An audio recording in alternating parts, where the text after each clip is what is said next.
This week in the news, U.S. and allied forces fire missiles into Libya after Libya had said that they would stop all military action, except that it looked like, kind of looked like Gaddhafi's middle finger.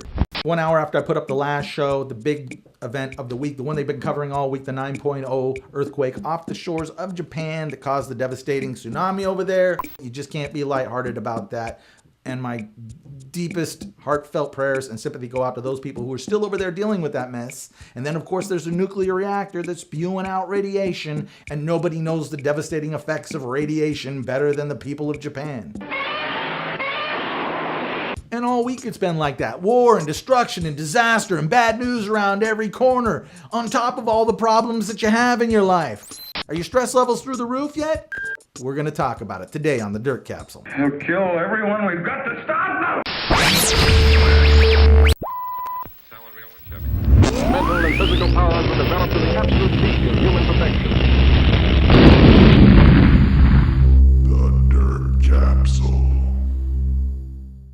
Now, specialists will tell you that a lot of things cause stress. They'll say not enough sleep, not enough exercise, too much caffeine or booze. But I've been thinking about this, and I believe a major contributor to stress is our fear. Of what do you speak? Specifically, our fear of what we can lose or the things that we have the possibility of attaining. Get off, I want to ride it. Oh no, Chick, not my new bike! And that's why we go to work each work day, to make the money that it takes to keep from losing everything or losing the possibility of attaining something. I've had to work ever since I was a kid. Some of it wasn't very much fun. When the money isn't there, what do? We stress out, right? We eat more, we drink more, we sit in front of the TV or in front of the computer, spark up if that's your thing.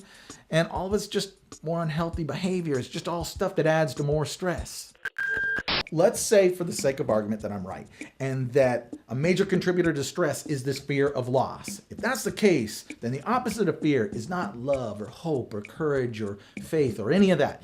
It's options, it's choices.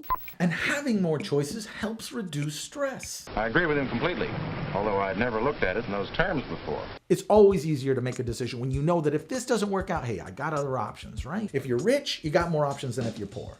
If you're hot and sexy and you're looking good, you got more options out there than somebody who's fat and out of shape and unhealthy. And for some people, it's all in their heads. I mean, they look at their lives and they see one or two options when in actuality, their choices and their options are endless. When are you going to wake up? Where you see that the options and the choices are plentiful, you'll see courage and hope and usually positive change. However, you can look around the world, and in the places where the choices truly are limited, you'll see anger and fear and distress.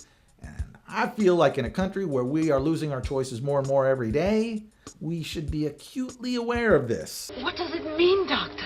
It means there are times when a mere scientist has gone as far as he can, when he must pause and observe respectfully while something infinitely greater assumes control. I believe this is one of those times. Two more things. One, go to bed. Get some sleep. Talk some more. And two, get out from in front of the TV and computer and go out and have some fun. I mean, that's what life's about, man. To hell with that. And that is all I got. Take it or leave it for what it's worth. But I'm not the be-all, end-all. I want to hear from you. Give us your best quote on the subject of fear. Just don't give us the one, there's nothing to fear but fear itself, because it's overused. We've heard it 100 times, and it's not necessarily true. We all have that fight or flight in us, and it's there for a reason. For everyone who has commented, I really want to thank you for your awesome feedback, and I like that. I like to hear from you. And it doesn't matter if you like me, you hate me, let me know. I don't care. You know, it's all good. I'm enjoying myself. This is fun for me.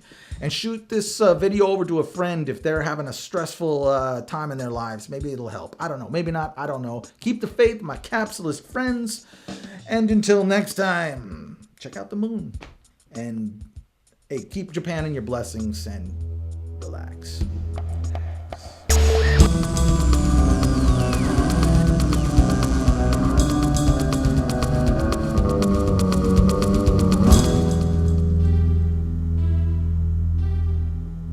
That's no moon. It's a space station.